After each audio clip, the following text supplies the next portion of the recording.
একে তো সাধারণ জ্ঞান বিশাল এক সমুদ্র, আর পাশাপাশি সেটা যদি হয় আবার সাধারণ জ্ঞানের সাম্প্রতিক, তাহলে তো চিন্তার কোনো শেষই নেই।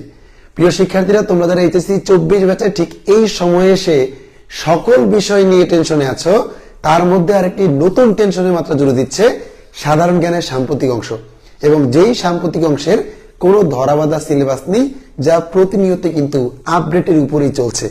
আজকে মোবাইল ফোন খুললে কিংবা ল্যাপটপ খুললে তুমি দেখছো নতুন একটা সাম্প্রতিক, আবার কালকে সকালবেলা দেখবে নতুন আরেকটা সাম্প্রতিক প্রশ্ন চলে এসেছে, কালকে ঠিক বিকালবেলা গেলে দেখবি আরেকটি নতুন সাম্প্রতিক অ্যাড হয়ে গেল।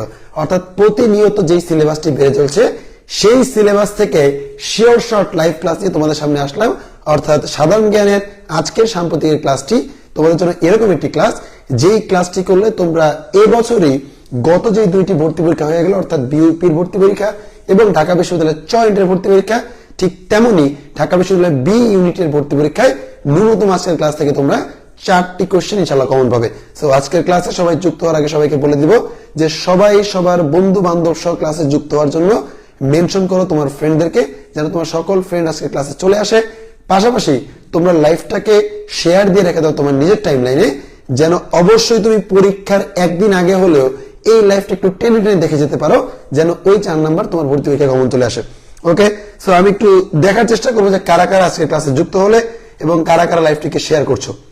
সবাই একটু ক্লাসে যুক্ত সাথে সাথে জানিয়ে দিবা যে কে কোথা থেকে জয়েন করেছে, এবং ফ্রেন্ডদেরকে মেনশন করে দিবা তোমার যে ফ্রেন্ডদেরকে নিয়ে তুমি ঢাকা বিশ্ববিদ্যালয়ে পড়তে চাও। আর পাশাপাশি যেটা করবে যে লাইভটাকে অবশ্যই তোমার টাইম লাইনে শেয়ার দিয়ে দিবে। ওকে, সো এই 3টা কাজ করার পরে আমরা ক্লাসটা শুরু করব। যেহেতু সাম্প্রতিকের sure shot live class, so সেই ক্ষেত্রে আমরা একটু অপেক্ষা করব যেন আমাদের বন্ধুরা সবাই আজকের ক্লাসে চলে আসতে পারে, তারপর আমরা ক্লাসটি শুরু করব।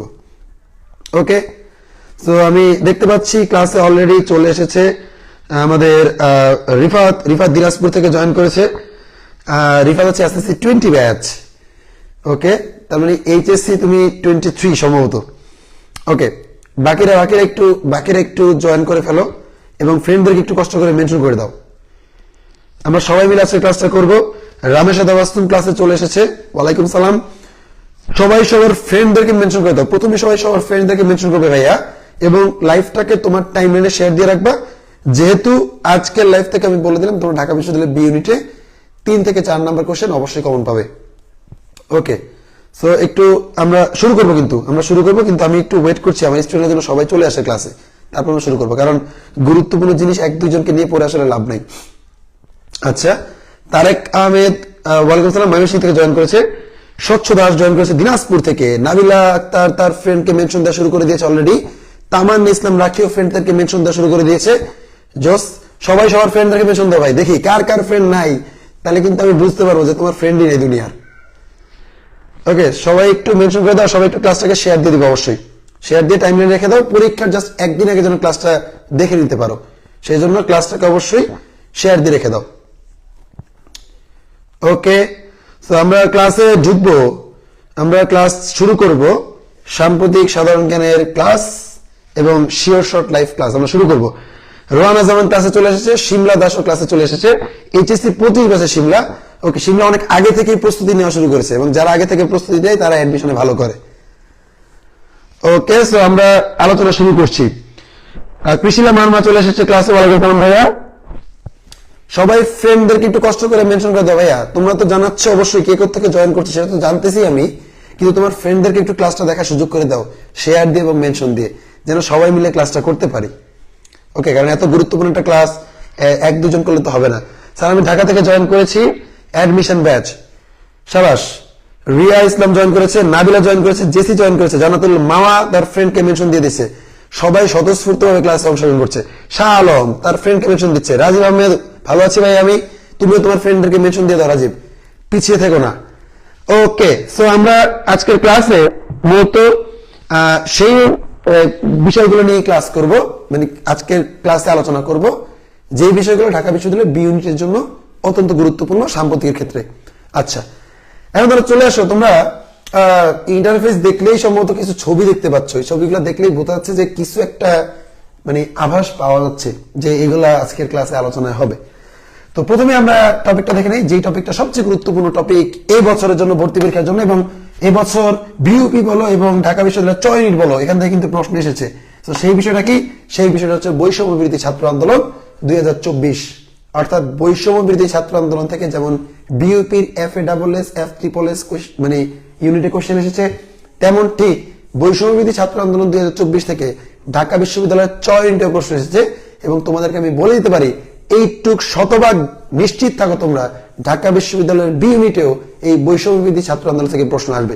এখন তোমরা বলতে পারো যে ভাইয়া তাহলে বৈষম্য বিরোধী ছাত্র আন্দোলন থেকে যেহেতু প্রশ্ন আসবে, তাহলে আমি বৈষম্য বিরোধী ছাত্র আন্দোলন সব পড়ে ফেলি। আচ্ছা ভাইয়া, তুমি যদি সবই পড়তে চাও তাহলে তোমাকে পড়তে হবে 1 জুলাই 2024 থেকে। 1 জুলাই 2024 থেকে তোমাকে পড়তে হবে ন্যূনতম 5 আগস্ট 2024 পর্যন্ত। ন্যূনতম 5 আগস্ট 2024 পর্যন্ত। তুমি যদি 1 জুলাই থেকে 5 আগস্ট পর্যন্ত চিন্তা করো, তাও 36 দিন। 36 দিনের ঘটনা একটা মানুষের কোনোভাবেই মুখস্থ রাখা সম্ভব না। কি তোমরা কি বলো সম্ভব? কোনোভাবেই সম্ভব না। তাহলে যদি কোনোভাবেই সম্ভব না হয় ভাই, তাহলে আমি পড়বোটা কি? তোমরা যেটা করো, বাজারে বিভিন্ন বই টই নাও, বই নিয়ে দুমাইয়া পড়া শুরু করো। এবং এই যে 1 জুলাই থেকে পড়া শুরু করে 5 আগস্ট আসো, 1 জুলাই থেকে সব ভুলে দরকার। আবার 5 আগস্ট থেকে যখন পড়া শুরু করো, তখন আবার 5 আগস্টে সব ভুলে যাও। তো এরকম করলে কিন্তু কাহিনীটা হবে না। আমরা ততটুকুই পড়বো যতটুকু পড়লে আমার একদম শিওর শট লাগবেই, এখান থেকে প্রশ্ন আসবেই। আমরা ঠিক আজকের ক্লাসে ততটুকুই পড়বো।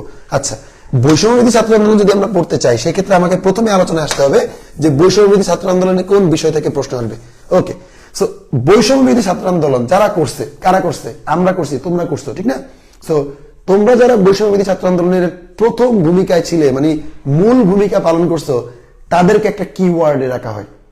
তোমরা সবাই অলরেডি সম্ভবত এই কিওয়ার্ডটার নাম জানো। বলতো যারা বৈষম্য বিরোধী ছাত্র আন্দোলনের নেতৃত্ব দিচ্ছে, মানে তোমরা, তোমাদেরকে কি নামে ডাকা হয়েছিল বা কি নামে ডাকা হয় তোমাদেরকে? একটু কমেন্টে জানাতো যে তোমাদেরকে কি নামে ডাকা হয়। যারা বৈষম্য বিরোধী ছাত্র আন্দোলনের নেতৃত্ব দিলা, তাদেরকে কি নামে ডাকা হয়? একটু সবাই কমেন্টে জানাও যে তোমাদেরকে কি নামে ডাকা হয়। কেউ কি বলতে পারবেন যে আপনাদেরকে কি নামে ডাকা হয়? বৈষম্য বিরোধী ছাত্র আন্দোলনে যারা নেতৃত্ব দিলেন, মানে যারা আপনারা এই আন্দোলনটা করছেন, তাদেরকে কি নামে ডাকা হয়? দেখি তো কেউ বলতে পারে কিনা আমার। ওকে, এই যে চলে আসছে একজন বলছে, রামেশ বলছে জেন জি, আর নুসরাত জান নাবিলা বলছে জেন জেড। নুসরাত বলছে জেন জেড। ওকে, আচ্ছা আচ্ছা, সো একজন বলছে জেন জি আর দুইজন বলছে জেন জেড। এখন আপনারা একটু ভোট দেন তো যে আসলে কোনটা হবে। রাবেয়া নুসরাত বলছে রাজাকার। হ্যাঁ, তোরে রাজাকার বলতে পারে, সমস্যা নাই। বাকিরা বলেন, বাকিরা বলেন। যে নিজেরা মনে করতেছে রাজাকার, তাতে তুমি আসলে রাজাকার। ওকে, জেন জেড, সাবাস। সবাই বলছেন জেন জেড, ইয়াস। অর্থাৎ আমাদেরকে বলা হয় জেন জেড। এখন জেন জেড একটা কিওয়ার্ড। জেন জেড কি ভাই? একটা কিওয়ার্ড। তাহলে আমাদের কিওয়ার্ড জানতে হবে। কি জানতে হবে? কিওয়ার্ড। মনে রাখবেন, বৈষম্য বিরোধী ছাত্র আন্দোলন থেকে যদি প্রশ্ন আসে, সেগুলো কিওয়ার্ড ভিত্তিক প্রশ্ন আসাটা খুবই স্বাভাবিক। এবং আমি যদি আপনাকে চয়নিটের লাস্ট কোশ্চেনটা দেখাই, সেখানে কিন্তু কোশ্চেন আসছে কিওয়ার্ড নিয়ে। তাহলে এখন বলতে পারেন ভাই কিওয়ার্ড কি? কিওয়ার্ড কি আমরা একটু দেখে আসি। প্রথমে কিওয়ার্ড বলতে আমরা বুঝি জেন জেড একটা কিওয়ার্ড, জেন জেড একটা কিওয়ার্ড। ওকে, জেনজি। এরপর ধরেন বাংলা ব্লকেড, একটা কিন্তু কিওয়ার্ড। তারপর ধরেন কমপ্লিট শাটডাউন, একটা কিওয়ার্ড। ধরেন আপনার মার্চ ফর জাস্টিস, একটা কিওয়ার্ড। মার্চ ফর ইউনিটি, এটা একটা keyword. Long march to Dhaka, এটা একটা কিওয়ার্ড। অর্থাৎ আমি যেগুলো বলতেছি, এগুলো প্রত্যেকটা কিন্তু একটা মিনিং আছে এবং এই প্রত্যেকটা হচ্ছে কিওয়ার্ড। যদি বৈষম্য বিরোধী ছাত্র আন্দোলন থেকে প্রশ্ন আসে, তাহলে মনে রাখবেন এই কিওয়ার্ড ভিত্তিক প্রশ্নই আপনার চলে আসবে। আচ্ছা, তাহলে আমরা একটু দেখি গুরুত্বপূর্ণ কিওয়ার্ড কোনগুলো। প্রথমে আমরা যেটা দেখবো সেটা হচ্ছে জেনারেশন নিয়ে। কি নিয়ে দেখবো আমরা? জেনারেশন নিয়ে। তাহলে আমরা আসেন, আমরা একটু লিখে নেই যে জেনারেশন জেড মানে জেন জি, জেন জি। এই যে জেন জি বা জেন জেড যারাই বলেন না কেন, অনেকে আবার বলে এটা নাকি গেঞ্জি। তা গেঞ্জি বলেন আর জেন জি বলেন আর জেন জেড বলেন, সবই একই জিনিস। তাহলে জেন জেড মানে কি বোঝাচ্ছে? জেন জেটের এই জেড দ্বারা বোঝাচ্ছে জুমার্স। কি বোঝাচ্ছে ভাই? জুমার্স। আর এই জেন দিয়ে বোঝাচ্ছে জেনারেশন। তার মানে জেনারেশন জুমার্স বলতে বোঝাচ্ছে সাধারণত জেন জেড বা জেন জি। এখন জুমার্স কেন দিল ভাই? অনেকে প্রশ্ন করতে পারেন, ভাই তাহলে তো আমরাই তো মনে হয় সবার প্রথম করোনার মধ্যে বসে বসে জুমে ক্লাস করছি, যার জন্য আমাদেরকে জুমার্স বলা হয়। ব্যাপারটা আসলে এরকম না। আপনারা জুম ইউজ করছেন বিধায় আপনাদেরকে জুমার্স বলা হচ্ছে না। আপনাদেরকে জুমার্স বলা হচ্ছে এই জন্য কারণ আপনারাই zoom to the internet, zoom to the internet. আপনারা হচ্ছে জুম টু দ্য ইন্টারনেট। তাহলে জুম টু দ্য ইন্টারনেট বলতে কি বোঝায়? আমরা যখন একটা ছবি তুলি, ছবি অনেক সময় আমরা জুম করে দেখি না, যে এটা কি ফাটছে কি ফাটে নাই, বা এটা কোয়ালিটি কেমন, বা এই ছবিটা কারে কারে দেখা যাচ্ছে, আমরা কিন্তু জুম করে দেখি। জুম করা মানে কি? জুম করা মানে হচ্ছে কাছে চলে আসা। তার মানে জুম টু দ্য ইন্টারনেট মানে হচ্ছে যারা ইন্টারনেটের সবচেয়ে কাছে চলে আসছিল। আপনারা যদি দেখেন বিশ্বে ইন্টারনেট আবিষ্কৃত হয়েছে কিন্তু 1969 সালে, আর বাংলাদেশে ইন্টারনেট আসছে 1996 সালে। এই যে 96 সালে যখন ইন্টারনেট আসলো, এর পরেই তো প্রযুক্তি নির্ভর বিভিন্ন বিষয়গুলা, যেমন বিভিন্ন সামাজিক ওয়েবসাইট, বিভিন্ন ধরনের ব্রাউজার, বিভিন্ন ধরনের সার্চ ইঞ্জিন, এগুলো কিন্তু সবই মনে করেন তার পরবর্তী সময়ে ইনভেন্ট হয়েছে। কারণ ইন্টারনেট না আসার আগে তো এগুলো তৈরি হওয়ার কোনো দরকার ছিল না। যেমন ফেসবুক একটা গুরুত্বপূর্ণ প্ল্যাটফর্ম, আমরা সবাই ফেসবুকের সাথে কানেক্টেড। আপনি যে ক্লাসটা দেখছেন এটা কিন্তু ফেসবুকে দেখছেন। এই ফেসবুক মার্ক জাকারবার্গ কিন্তু আবিষ্কার করেন 2004 সালে। কয় সালে ভাই? 2004 সালে। আমরা টুইটার চালাই, টুইটার কিন্তু আসছে 2006 সালে। আপনারা অনেকে বিভিন্ন ধরনের ওই ইনস্টাগ্রাম, হাবি জাবি এইসব বিষয়গুলো চালান, এগুলো প্রত্যেকটাই কিন্তু আপনার 2000 সালের পরে আসছে। তার মানে কি এই যে জেনারেশনটা অর্থাৎ জেন জি যারা, তাদের জন্ম হয়েছে ধরা হয় 1997 সালে, আর তাদের ব্যাপ্তি ধরা হয় 2012 সাল পর্যন্ত। অর্থাৎ এই সময়ের যে ব্যক্তিরা, তারা সবচেয়ে বেশি ইন্টারনেটের কাছে চলে আসছে, তারা ইন্টারনেটের সুফলটা সবচেয়ে বেশি ভোগ করছে, যার জন্য তাদেরকে বলা হয় জুম টু দ্য ইন্টারনেট, এবং তাদেরকে নাম দেওয়া হয়েছে জেনারেশন জেড বা জেনারেশন জুমার্স। তাহলে জেনারেশন জুমার্স থেকে প্রশ্ন আসতে পারে যে কত সাল থেকে কত সাল। এখন আপনারা আসেন, আপনারা কি ঢাকা বিশ্ববিদ্যালয়ের চয়েন্টের প্রশ্ন দেখছেন? চারুকলা বিভাগে চারুকলার প্রশ্ন যদি দেখে থাকেন তাহলে দেখবেন ওখানে প্রশ্ন চলে আসছে যে জেন জি এদের সময়কাল কত। তখন অপশন ছিল 1995 থেকে 2010। তাহলে আপনারা বলতে পারেন ভাই এখানে তো অপশনই নাই, এখানে অপশন দেওয়া আছে কি 1995 থেকে 2010। এটা তো ভাই কিছু না, আমি তো বলছি 1997 থেকে 2012, তাহলে আমি এর উত্তর দিব না। তাহলে কি আপনি হলে মানে এরকম করলে কি হবে? ধরেন পদ্মা সেতুর দৈর্ঘ্য কত? পরীক্ষায় প্রশ্ন আসতে কথা আমরা জানি পদ্মা সেতুর দৈর্ঘ্য হচ্ছে 6.15 কিমি, এটা আমরা সবাই জানি। এখন পরীক্ষায় প্রশ্ন আসছে যে পদ্মা সেতুর দৈর্ঘ্য কত? 4.32, 3.32, 6.12, আর আসছে ধরেন 7.21। আপনারা বলেন তো এখানে উত্তর আপনারা কোনটা দিবেন? এগুলো হচ্ছে অপশন। পদ্মা সেতুর দৈর্ঘ্য কত এগুলো অপশনে আসছে, আপনি কি দিবেন? আপনারা বলেন যে পদ্মা সেতুর দৈর্ঘ্য কত এখানে আসছে, আপনারা কি দিবেন?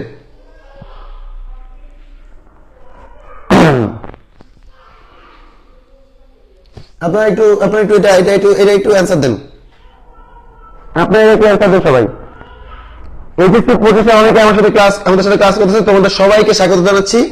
তোমরা যারা এখনই ক্লাস করছো ভাইয়া, তোমরা কিন্তু অনেক আগে আসছো। তোমাদেরকে একটা কথা বলে রাখি, যারা অ্যাডমিশনে ভালো করে তারা প্রিপারেশন অনেক আগে থেকে শুরু করে, এটাকে বলে অ্যাডভান্স প্রিপারেশন। ওকে, সো এটা শুরু করতে হবে। তাহলে অনেক ভাই বলতেছে সি দিবে 6.12 দিবে, কিন্তু আসলে কিন্তু ভাই 6.12 অ্যান্সার না। তাহলে 6.12 যেহেতু অ্যান্সার না, আপনি কেন দিলেন? কারণ এইটা না দেওয়া ছাড়া আপনার কোনো অপশনই খোলা নাই। 6.15 কি আছে? আপনি জানেন 6.15, কিন্তু এটা নাই অপশন, আপনি কি দিবেন? আপনি দিবেন 6.12। ঠিক একইভাবে চারুকলায় এই জিনিসটা খেলছে। কি খেলছে? 1997 না দিয়েছে 1995, আর 2012 না দিয়েছে 2010, অর্থাৎ 2 বছর কমাই দিয়েছে, 2 বছর বাড়াই দিয়েছে। কথা বুঝছেন? এবং অ্যান্সার কিন্তু এইটাই হয়েছে। তার মানে এইরকম কাহিনী আপনাদের পরীক্ষায় সচরাচর হইতেই পারে। সেই ক্ষেত্রে আপনারা কিন্তু বলার অবকাশ নাই যে উত্তর নাই বা উত্তর ভুল, আমি অ্যান্সার দিব না। আপনারা যেটা সবচেয়ে ক্লোজ অ্যান্সার সেটাই আপনার উত্তর করবেন। কথা বুঝছেন না বুঝেন নাই? এই জন্য আপনারা বিভিন্ন বই টই পড়তে গেলে, লেকচার শিট পড়তে গেলে দেখবেন যা টপিক থেকে পড়ে আসছেন তার সাথে অনেক সময় কোশ্চেন মিলে না। কোশ্চেন যে মিলে না, আপনার দোষ না, এটা আমাদেরও দোষ নাই। দোষটা হচ্ছে কি? দোষটা হচ্ছে বইয়ের যে এমসিকিউ গুলো দেওয়া থাকে, বিগত বছরের প্রশ্ন দেওয়া থাকে, এগুলো আগের কোশ্চেন, যার কারণে কোশ্চেন যেভাবে আসছে অমনি সাজানো থাকে। হ্যাঁ, আপনারা এটা ধরতে পারেন না যে ভাই তাহলে উত্তর একটা দেওয়া, এখানে একটা দেওয়া কেন? আসলে দেওয়া এই জন্যই। ক্লিয়ার? আচ্ছা, এবার বলেছেন জেন জি, তাহলে আমরা বুঝলাম। এখন ব্যাপারটা হচ্ছে ভাই জেন জি তো ঢাবির চয়েন্টে চলে আসছে, তাইলে আপনার কি সেন্স বলে যে 2 দিন আগে চয়েন্টের পরীক্ষা যেটা আসলো, বি ইউনিটে কি সেম কোশ্চেন দেওয়ার কথা? এটা একেবারে ইম্পসিবল, নিয়ারলি ইম্পসিবল। কোনোভাবেই সেম কোশ্চেন আবার একটা ইউনিটে দিবেন না। তার মানে মনে রাখবেন জেন জি এবার প্রশ্নে আসাটা মানে সাল জেন জির সময়কাল কত, এটা কোনোভাবেই বি ইউনিটের প্রশ্নে আসবে না। আসতে পারে জেন জি মানে কি বোঝায়? জুম টু দ্য ইন্টারনেট, এরকম অপশন দিতে পারে, কতগুলো অপশন দিয়ে বলতে পারে কোনটা। আপনারা ঠিক দিবেন জুম টু দ্য ইন্টারনেট, অথবা অন্য একটা জেনারেশন নিয়ে প্রশ্ন করবে। তাহলে অন্য জেনারেশন কোনগুলো আমি একটু দেখি। আচ্ছা, অন্য জেনারেশনের মধ্যে প্রথমে আসি। আপনার ধরেন 2012 সালে তো জেনারেশন জি শেষ হইলো, তাহলে 2013 সাল থেকে একটা জেনারেশন শুরু হয়েছে না? 2013 সাল থেকে 2024 এই সময়ের মধ্যে একটা জেনারেশন ছিল। এই জেনারেশনটা কোনটা? এই জেনারেশন হচ্ছে জেনারেশন আলফা। এখন আসেন জেনারেশন আলফার বৈশিষ্ট্য কি আমাদের একটু জানা দরকার। আলফা। আলফা হচ্ছে গ্রিক বর্ণমালার প্রথম শব্দ, মানে গ্রিক বর্ণমালার প্রথম অক্ষর। তাহলে এই যে আলফা, আলফা দিয়ে বোঝায় কোনো কিছুর সূচনা বা কোনো কিছুর শুরু, ঠিক না? আচ্ছা, আলফা দিয়ে বোঝানো হয়েছে গ্রিক বর্ণমালা শুরু, এবং এখানে বোঝানো হয়েছে এই জেনারেশনের মাধ্যমে নতুন কোন তত্ত্বের আবির্ভাব করছে বা নতুন কোন একটা যাত্রা শুরু করছে। কেমন যাত্রা? মূলত এই সময়টার আগে মানুষজন সন্তান জন্মদান নিয়ে খুব একটা প্যানিক খাইতো না, এবং রিসেন্টলি দেখা যাচ্ছে গত 10-20 বছরের মধ্যে বিশ্বের বিভিন্ন দেশ জনসংখ্যা নিয়ে শূন্য নীতি প্রণয়ন করতেছে, অর্থাৎ শূন্য জনসংখ্যায় আসতে যাচ্ছে। যেমন বাংলাদেশ একটা সময় কি বলতো, একটা সময় আমাদের পথে ঘাটে এনজিও কর্মীরা যায় বলতো, গ্রামে গ্রামে বোঝাইতো, ভাই বাচ্চা কাচ্চা বেশি নিয়েন না, 2টি সন্তানের বেশি নয়, একটি হলে ভালো হয়। আর আমার যেটা মনে হচ্ছে এখন আবার এইটা সময়ের দাবি বলা যে একটি সন্তানের বেশি নয়, না হলেই ভালো হয়, এটা কিন্তু বলতেই পারে, বুঝতে পারছেন? আচ্ছা, সেই ক্ষেত্রে ভারত এবং চীনের কথা বাদ, কারণ ভারত এবং চীন ওরা যে কি এর পাল্লা লাগাইছে সেটা পরের কথা, ওরা চায় জনসংখ্যা বাড়াইতে।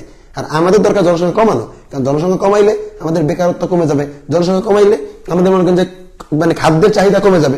এটার জন্য আমাদের জনসংখ্যা কমানো উচিত। কি করছে এরা? জনসংখ্যা কমায় ফেলতেছে, এবং জনসংখ্যা কমানোর যে আইডিয়াটা, এই আইডিয়া মূলত শুরু হয়েছে জেনারেশন আলফা থেকে। তাহলে কি বিশ্বের বিভিন্ন দেশ জনসংখ্যা হ্রাস শুরু করছে, জনসংখ্যা কি শুরু করছে? হ্রাস শুরু করছে, হ্রাস। জনসংখ্যা হ্রাসের চিন্তা ভাবনা শুরু হয়েছে জেনারেশন আলফা থেকে। কথা বুঝতে পারছেন? তার মানে যদি বলা হয় জেনারেশন আলফার মূল বৈশিষ্ট্য কি, জেনারেশন আলফার মূল বৈশিষ্ট্য হচ্ছে এই সময়টা থেকে আমরা জনসংখ্যা হ্রাসের দিকে চলে যাচ্ছি, হ্রাসের ধারণাটা শুরু হয়েছে। আচ্ছা, এবার আসেন 2024 তো শেষ হয়ে গেল, দেখতে দেখতে শুরু হয়ে গেল 2025। 1 জানুয়ারি 2025, 1 জানুয়ারি 2025, 1 জানুয়ারি 2025 থেকে 2040 সাল পর্যন্ত, অর্থাৎ 15 বছর পর্যন্ত নতুন একটা জেনারেশন চলবে, যেটা শুরু হয়েছে এই বছরের প্রথম দিন 1 জানুয়ারি 2025, এবং তাকে বলা হয়েছে গ্রিক বর্ণমালার দ্বিতীয় অক্ষরের নাম দিয়ে, যার নাম হচ্ছে জেনারেশন বিটা। আলফার পরে আসছে বিটা। বিটা জিনিসটা কি ভাই? বিটা জিনিসটা হচ্ছে তথ্য প্রযুক্তির ক্ষেত্রে একটু মনে করেন যে আপডেটেড যে বিষয়গুলো, বিটা জিনিসটা তথ্য প্রযুক্তির ক্ষেত্রে ব্যবহার করা হয়। আবার গ্রিক বর্ণমালার দ্বিতীয় অক্ষর বিটা। তাহলে বিটা কেন এদেরকে নাম দেওয়া হলো? যারা এই 25 সালে জন্মগ্রহণ করবে, কেন নাম দেওয়া হলো?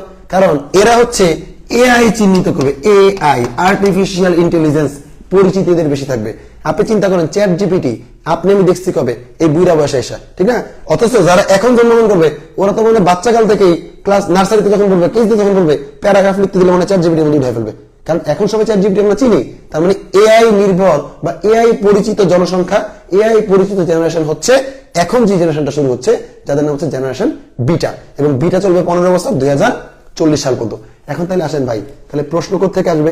আমি বলে রাখতেছি, যেহেতু আপনাদের পরীক্ষা হবে জানুয়ারির 25 তারিখ, 1 জানুয়ারি 2025 থেকে যেহেতু জেনারেশন বিটা শুরু হয়েছে, আপনাদের প্রশ্ন 90% সম্ভাবনা আছে জেনারেশন বিটা নিয়ে আসার, অর্থাৎ জেনারেশন জি নিয়ে আর প্রশ্ন আসবে না। এখন আপনাদের প্রশ্ন আসবে জেনারেশন বিটা নিয়ে। আচ্ছা, তাহলে এখন চলে আসেন এই পর্যন্ত যে জেনারেশন গুলা গেল, পৃথিবীতে আসলে এই পর্যন্ত জেনারেশন হইলো কয়টা? মনে রাখবেন এই পর্যন্ত মোট জেনারেশন হয়েছে পৃথিবীতে 8টা। তাহলে এই পর্যন্ত মোট জেনারেশন পৃথিবীতে কয়টা হয়েছে? 8টা জেনারেশন হয়েছে। এবং প্রথম জেনারেশন কোনটা এটা আপনার মনে রাখতে হবে। মনে রাখবেন ভাই, প্রথম ঘটনাবলী ঢাকা বিশ্ববিদ্যালয়ের জন্য খুবই গুরুত্বপূর্ণ। প্রথম ঘটনাবলী বলতে কি বুঝাইছি? যেই প্রশ্নের মধ্যে প্রথম শব্দটা উল্লেখ থাকে সেইটাই প্রথম ঘটনাবলী। তার মানে দুনিয়া পাল্টাই গেল, প্রথমের চাহিদা কিন্তু কমবে না, কারণ প্রথম কোনোদিন পরিবর্তিত হয় না। মনে রাখবেন সর্বশেষ পরিবর্তিত হয়, কিন্তু সর্বপ্রথম পরিবর্তিত হয় না। যার জন্য জিআই পণ্য প্রতিনিয়ত বেড়ে চলতেছে। আপনারা নিজেরাই কনফিউজ হয়ে যান যে জিআই পণ্যকে আমি 50টা দিব না 54টা দিব না 55টা দিব। কিন্তু মনে রাখবেন প্রথম জিআই পণ্যের মান কিন্তু কোনোদিন কমে নাই। পরীক্ষায় দেখবেন জিআই পণ্য নিয়ে প্রশ্ন আসলে সর্বশেষটা নিয়ে আপনাদের কনফিউশন আছে, এটা ওরা জানে। কি করবে? প্রথম জিআই পণ্য কোনটা এটা ঢুকিয়ে দিবে। 2016 সালে জামদানি শাড়ি প্রথম জিআই পণ্য হয়েছিল, ঠিক আছে? তার মানে আমাদের জানতে হবে প্রথম জেনারেশন কোনটা। প্রথম জেনারেশনের মেয়াদকাল ছিল 1901 থেকে 1927 সাল পর্যন্ত, এবং এই জেনারেশনটা প্রথম বিশ্বযুদ্ধ দেখছে। দেখবেন এইটা সময়ের মধ্যে কিন্তু প্রথম বিশ্বযুদ্ধ হয়েছে 1914 থেকে 1918। আর প্রথম বিশ্বযুদ্ধকে আমরা বলি দ্য গ্রেট ওয়ার। সো যারা দ্য গ্রেট ওয়ার দেখছে তাদেরকে বলা হয় the greatest generation, the greatest generation. তাহলে ফার্স্ট জেনারেশনকে কি বলা হয়? ফার্স্ট জেনারেশনকে বলা হয় দ্য গ্রেটেস্ট জেনারেশন, যাদের সময়কাল ছিল 1901 থেকে 1927, যাদের বয়স এখন সবারই 95 বছর প্লাস, এবং তারা প্রথম বিশ্বযুদ্ধ দেখছে। সো জেনারেশন নিয়ে যতটুকুর মধ্যে দিয়ে প্রশ্ন আসতে পারে কোন কোন বিষয় থেকে প্রশ্ন আসতে পারে সেটা কিন্তু আপনাদেরকে বলে দিলাম। এবং মনে রাখবেন জেনারেশন জি থেকে এখন জেনারেশন বিটা অধিক গুরুত্বপূর্ণ, কারণ এই বছরই জেনারেশন বিটা শুরু হলো। ক্লিয়ার? ওকে, সো এবার আমরা চলে আসেন বৈষম্যবিধি ছাত্র আন্দোলন একটু দেখি। যেহেতু বৈষম্যবিধি ছাত্র আন্দোলন নিয়ে আমাদের এত কথা, বৈষম্যবিধি ছাত্র আন্দোলনের মধ্যে আমরা কিছু কিছু টপিক পড়বো। এখন যে টপিকগুলো পড়বো ওই ডেটগুলাই শুধুমাত্র আপনারা মনে রাখবেন, এর বাইরে যে বাকি 36 দিন আছে সবগুলো আপনাদের মনে রাখতে হবে না। তো আমি একটু আমার লাইভের মধ্যে একটু দেখি, কমেন্টগুলো চেক করি যে কি অবস্থা সবার। আপনারা সবাই কিন্তু লাইভটাকে শেয়ার দিয়ে দিবেন ভাই। আমি বললাম যে এই লাইভটা আপনারা পরীক্ষার জাস্ট একদিন আগে একটু টেনে দেখে নেবেন, 2x স্পিডে দেখে নেবেন, কারণ দেখলে কি হবে আপনার অ্যাটলিস্ট কমন আসার সম্ভাবনাটা আপনার বেড়ে যাবে পরীক্ষায়। ওকে, সবাই একটু শেয়ার দিয়ে দিবেন লাইভটাকে, যারা ক্লাসে আছেন সবাইকে আবারও বলতেছি সবাই লাইভটা একটু কষ্ট করে শেয়ার দিয়ে দেন ভাই। ওকে, শেয়ার দিয়ে রেখে দেন, কারণ এটা আপনার ভালোর জন্য ভাই। কারণ আমি এরকম অনেকবার দেখছি যে আমাদের সাম্প্রতিক ক্লাসগুলা যারা শেয়ার দিয়ে রাখে না ওরা আসলে হতাশ হয়। গত 2-3 বছর এই কাহিনী।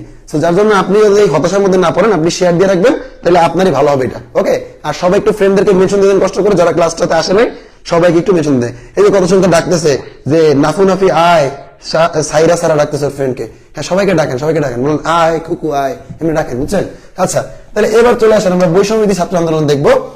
এই যে বৈষম্য বিরোধী ছাত্র আন্দোলন, আমি একটু সংক্ষেপে লিখলাম বৈষম্য বিরোধী ছাত্র আন্দোলন 2024। এটা থেকে আমরা কি পড়বো? মনে রাখবেন প্রথম যেদিন বৈষম্য বিরোধী ছাত্র আন্দোলন গঠিত হইল এই দিনটা গুরুত্বপূর্ণ, কারণ বলতে পারে বৈষম্য বিরোধী ছাত্র আন্দোলন কবে গঠিত হয়। তাহলে মনে রাখবেন 1 জুলাই 2024 বৈষম্য বিরোধী ছাত্র আন্দোলন গঠিত হয়। তাহলে বৈষম্য বিরোধী ছাত্র আন্দোলন গঠিত হয় কবে? বৈষম্য বিরোধী ছাত্র আন্দোলন গঠিত হয় 1 জুলাই 2024। আচ্ছা, গঠিত হইলো, ফাইন। এবার আসেন এরপরে যে ডেটটা আমরা মুখস্থ করবো 7 জুলাই। দেখেন কতগুলো ডেট বাদ দিয়ে দিলাম, অথচ আপনার বইয়ের মধ্যে দেখবেন কি জানেন, বই খুললে দেখবেন দুনিয়ার সাল দেয়া, ডেট দেয়া 1 2 3 4 5, আপনারা খালি পড়েন আর পড়েন, সব কি ফেরা লাভ কি ভাই? যেগুলো থেকে প্রশ্ন আসবে সেগুলো দেখে নেন এখানে। ওকে, তাহলে 7 জুলাই 2024 আমরা সড়কপথ, রেলপথ, জলপথ তিনটা জায়গায় একটা ব্লকেট দিছি, মানে অবরোধ করছি, যাকে বলা হয় বাংলা ব্লকেট। তাহলে বলতে পারে বাংলা ব্লকেট হয়েছে কবে? বাংলা ব্লকেট হয়েছে 7 জুলাই। এখন অনেকে প্রশ্ন করতে পারেন, ভাইয়া আমি যে বইটা পড়েছি সেই বইয়ে তো বাংলা ব্লকেট দেওয়া 6 জুলাই। ভাই এটা হয়েই, মনে রাখবেন বাংলা ব্লকেট ঘোষণা করছে 6 জুলাই, কিন্তু বাংলা ব্লকেট হয়েছে 7 জুলাই। যদি বিশ্বাস না হয় কথা, এই ক্লাসের মধ্যেই গুগলে সার্চ দেন বাংলা ব্লকেট পালন, দেখবেন আপনার কাছে অনেক নিউজ আসবে, সময় নিউজ, 71 নিউজ, এই নিউজ সেই নিউজ, এগুলোর মধ্যে দেখবেন অবশ্যই লেখা আছে যে আজ বাংলা ব্লকেট পালিত হচ্ছে, 7 জুলাই নিউজ দেখবেন। ক্লিয়ার? তার মানে ঘোষিত হয়েছে 6 জুলাই, পালিত হয়েছে 7 জুলাই, আপনার পালনটাই পড়তে হবে। আচ্ছা, এরপর আমরা চলে আসি, 7 জুলাই গেল, 16 জুলাই আসলো। 16 জুলাই 2024 কি হলো? 16 জুলাই 2024 এই বৈষম্য বিরোধী ছাত্র আন্দোলনের প্রথম শহীদ আবু সাইদ শহীদ হন। তাহলে আবু সাইদ শহীদ হন। আবু সাইদ শহীদ হন কয় জুলাই? 16 জুলাই। এই যে আবু সাইদ শহীদ হন, উনি কিন্তু রংপুরের বেগম রোকেয়া বিশ্ববিদ্যালয়ের ইংরেজি বিভাগের শিক্ষার্থী ছিলেন। আমি বলতে পারছি বেগম রোকেয়া বিশ্ববিদ্যালয়ে রংপুরের ইংরেজি বিভাগের শিক্ষার্থী ছিলেন এই আবু সাইদ। ওকে, আবু সাইদ মারা গেলেন। তারপর 18 জুলাই আসলো, 18 জুলাই 2024। এই 18 2024 আরেকজন ব্যক্তি শহীদ হন, যার নাম ছিল মীর মুগ্ধ। এই মীর মুগ্ধ কিন্তু Bangladesh university of professionals BUP এর এমবিএ শিক্ষার্থী ছিলেন। তাহলে বিইউপি শিক্ষার্থী মীর মুগ্ধ মারা যায় কবে? মীর মুগ্ধ মারা যান 18 জুলাই। এবং মীর মুগ্ধ যেদিন মারা যান ওই দিনে কিন্তু চলতেছিল কমপ্লিট শাটডাউন। এখন অনেকে প্রশ্ন করবেন আবারও সেম কাহিনী যে ভাইয়া আমার বইয়ের মধ্যে কমপ্লিট শাটডাউন লেখা 17 জুলাই, আপনি বলেন 18 জুলাই, তার মানে আপনি ভুল, আপনি পারেন না। ব্যাপারটা হচ্ছে কি 17 জুলাই কমপ্লিট শাটডাউন ঘোষণা করা হয় এবং 18 জুলাই কমপ্লিট শাটডাউন পালন করা হয়। না মানলে এখনই চেক করেন। ওকে, আচ্ছা, এরপরে চলে আসবো আমরা 31 জুলাই 2024 আমরা পালন করছি মার্চ ফর জাস্টিস। তাহলে মার্চ ফর জাস্টিস আমরা পালন করলাম কবে? 31 জুলাই 2024। 31 জুলাই 2024 এর পরে আমরা চলে যাব 5 আগস্ট। গুরুত্বপূর্ণ বিষয়, 5 আগস্ট 2024 স্বৈরাচারী শেখ হাসিনা সরকারের পতন ঘটে এবং ওই দিনটাই কিন্তু আমরা লং মার্চ টু ঢাকা পালন করি। কি পালন করি? Long march to Dhaka, long march to Dhaka পালন।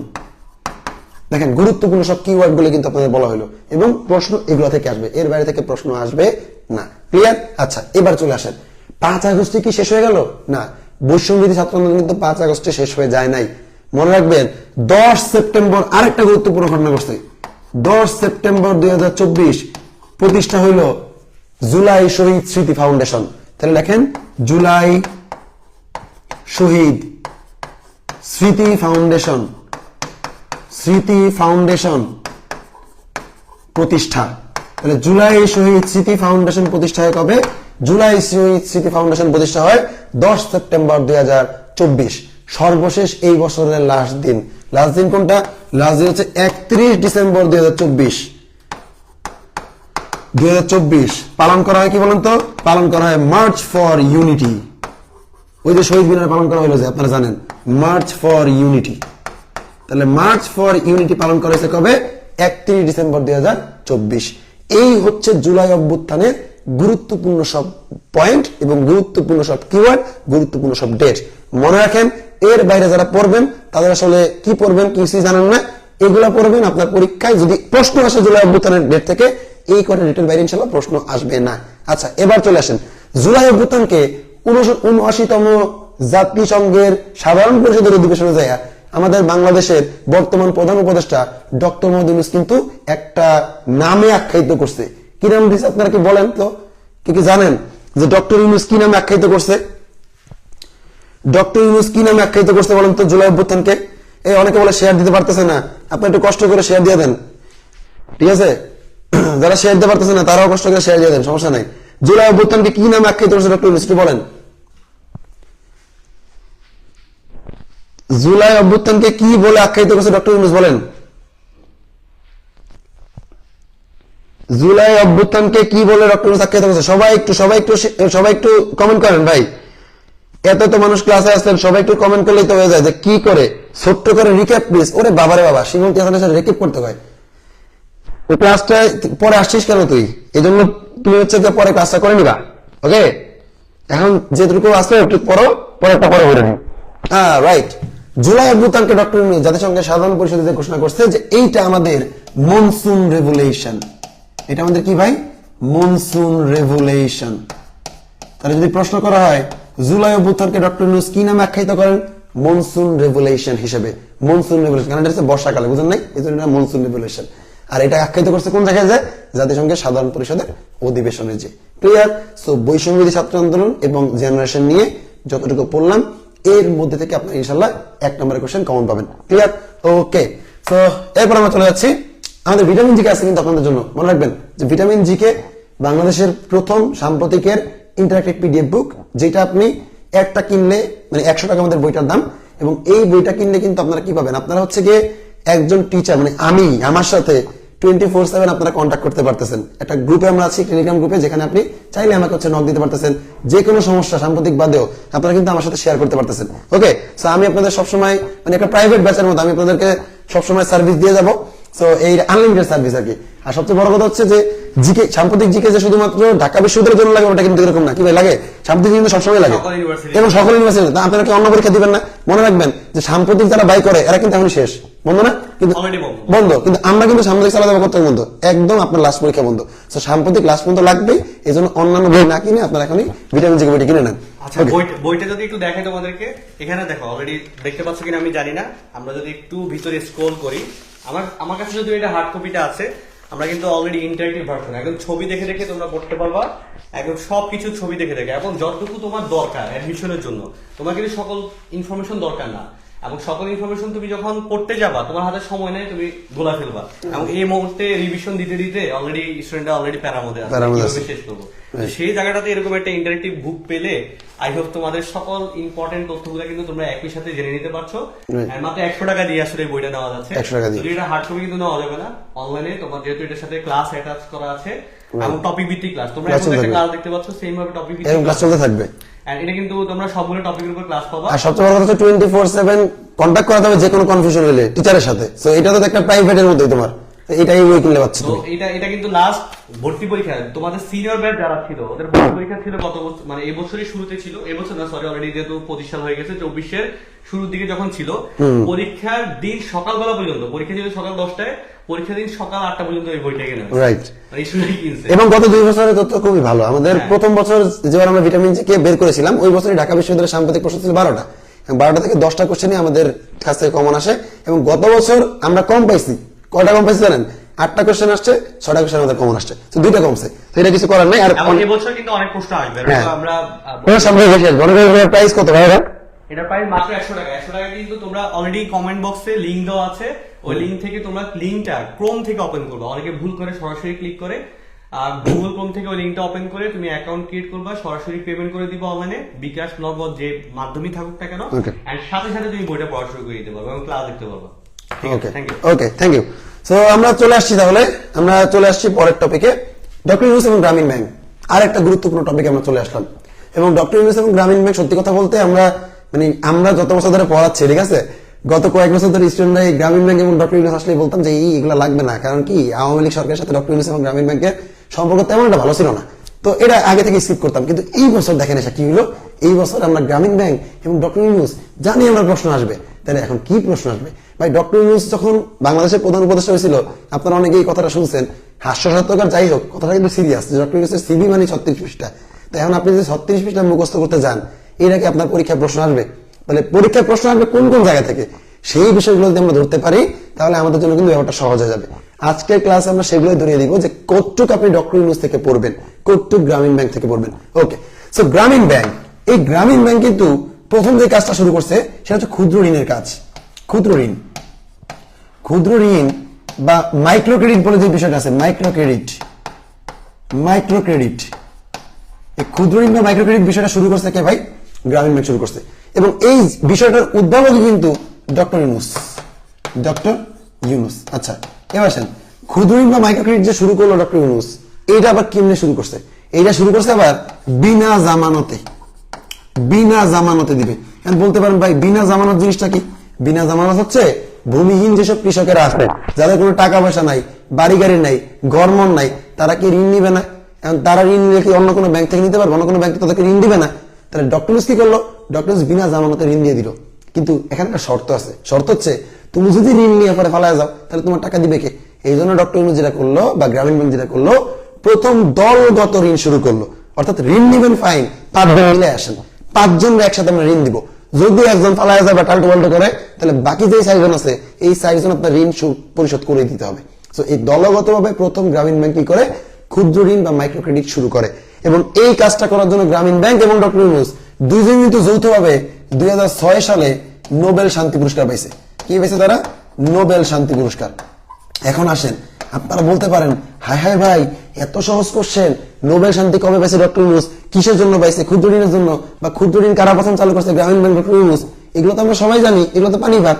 আপনার কি মনে হয় ঢাকা বিশ্ববিদ্যালয় এরকম প্রশ্ন দিবে? আমি চ্যালেঞ্জ দিয়ে বলে দিচ্ছি, ঢাকা বিশ্ববিদ্যালয় কোনোদিনই এরকম প্রশ্ন দেয় না যা আপনারা সবাই অনায়াসে সহজভাবে জানেন। যেমন ধরুন 2022 সালে একটা উদাহরণ দিই। 2022 সালে ইউক্রেন এবং রাশিয়ার মধ্যে যুদ্ধ চলতেছে। কি হলো? ইউক্রেন রাশিয়াকে হামলা করতেছে, রাশিয়া ইউক্রেনে হামলা করতেছে। ব্যাপারটা হয়েছে কি? ব্যাপারটা হয়েছে তখন প্রতিদিন ইউক্রেনের প্রেসিডেন্ট ভলোদিমির জেলেনস্কি টিভিতে এসে নিউজ পড়ে, রাশিয়ার প্রেসিডেন্ট এই ভ্লাদিমির পুতিন এসে নিউজ পড়তেছে, প্রতিদিন ঘোষণা দিতেছে এই করবো সেই করবো। আমরা প্রতিদিন টিভি খুললে দেখতেছি যে ইউক্রেন বা রাশিয়া লুহানেস দখল করতেছে, দোহানেস দখল করতেছে, মারিউপোল দখল করতেছে, সেভাস্তোপোল দখল করতেছে। আমরা প্রতিদিন জানি, আমরা এগুলোর নাম পুরো সবাই ছক্কা, একদম সবাই মুখস্থ জানি। ঢাকা বিশ্ববিদ্যালয় চিন্তা করলো যেগুলো তো সবাই জানে, তাহলে আমরা একটু গেম খেলি। কি করব? দেখি ইউক্রেন নিয়ে গভীর ভাবে জানছে, রাশিয়া নাকি গভীর ভাবে জানছে। কারণ শুধুমাত্র যা শুনছো, সবাই যা শুনছে তাই ফিরে এলা, তো সবাই তো চান্স পাইবা। এই জন্য সেইটা খুঁজে বের করছে যে কে এইটা পড়ার পরে আর একটু ডিপে যেয়ে পড়ছে। প্রশ্ন করলো ঢাকা বিশ্ববিদ্যালয় যে ইউরোপের রুটির জুরি বলা হয় কোন দেশকে? ইউক্রেনকে। বলেন তো এটা কি টিভিতে আসছে? এটা তো টিভিতে আসে নাই। তাহলে কারা পড়ছে? তারাই পড়ছে যারা চিন্তা করছে যে ইউক্রেন নিয়ে আরেকটু জানি এবং ঢাবি তাদের কি চায়। তাহলে এবার দেখেন ক্ষুদ্র ঋণ নিয়ে আপনারা সবাই পড়ে যাবেন, কিন্তু ঢাবি তো আর এরকম করবে না যে ক্ষুদ্র ঋণ তুলে দিবে। কারণ ক্ষুদ্র ঋণ যে গ্রামীণ ব্যাংক শুরু করছে এরপরে সবাই জানেন। প্রশ্ন করবে বাংলাদেশে প্রথম ডিজিটাল ক্ষুদ্র ঋণ শুরু করে কোন ব্যাংক? এখন আপনার একটু বলেন তো, প্রথম ডিজিটাল ক্ষুদ্র ঋণ কে চালু করছে বাংলাদেশে? বলেন তো, আমার যে স্টুডেন্ট আছেন তারা নিশ্চয়ই এটা অ্যান্সার পারবেন, কারণ তাদেরকে এটা পড়ানো হয়েছে। বলেন তো, প্রথম ডিজিটাল ক্ষুদ্র ঋণ সেবা কে চালু করছে? আপনারা একটু একটু একটু কমেন্টে অ্যান্সার দেন। প্রথম ডিজিটাল ক্ষুদ্র ঋণ সেবা কে চালু করছে বাংলাদেশে? আমার যারা স্টুডেন্ট আছে তারা পারার কথা এটা। বলেন তো, প্রথম ডিজিটাল ক্ষুদ্র ঋণ কে চালু করছে? প্রথম ডিজিটাল ক্ষুদ্র ঋণ কোন ব্যাংক চালু করেছে? এই দেখ, প্রশ্ন করতেছে একটা, এই অ্যান্সার কাছে ডোনাল্ড ট্রাম্প, বিরাট কোহলি, কি শুরু করলি তারা, বুঝলাম না কিছু। হ্যাঁ, প্রথম ডিজিটাল ক্ষুদ্র ঋণ সেবা কোন ব্যাংক চালু করে? প্রথম ডিজিটাল ক্ষুদ্র ঋণ সেবা কে চালু করছে? কেউ পারে না। দেখছেন, এবার বলছেন যে ঢাবিতে চান্স পেতে হইলে কি লাগে? ঢাবিতে চান্স পেতে হলে আসলেই ভাই আপনার এক্সেপশন হইতে হবে। আপনি যদি জেনারেল স্টুডেন্ট হন তাহলে আপনি ঢাবিতে চান্স পাবেন না। ক্লিয়ার? আচ্ছা, আমার স্টুডেন্ট অলরেডি দেখতেছি যে অ্যান্সার দেওয়া শুরু করছে। ইয়েস, সে হচ্ছে আমাদের স্টুডেন্ট। সো তারা জানার কথা।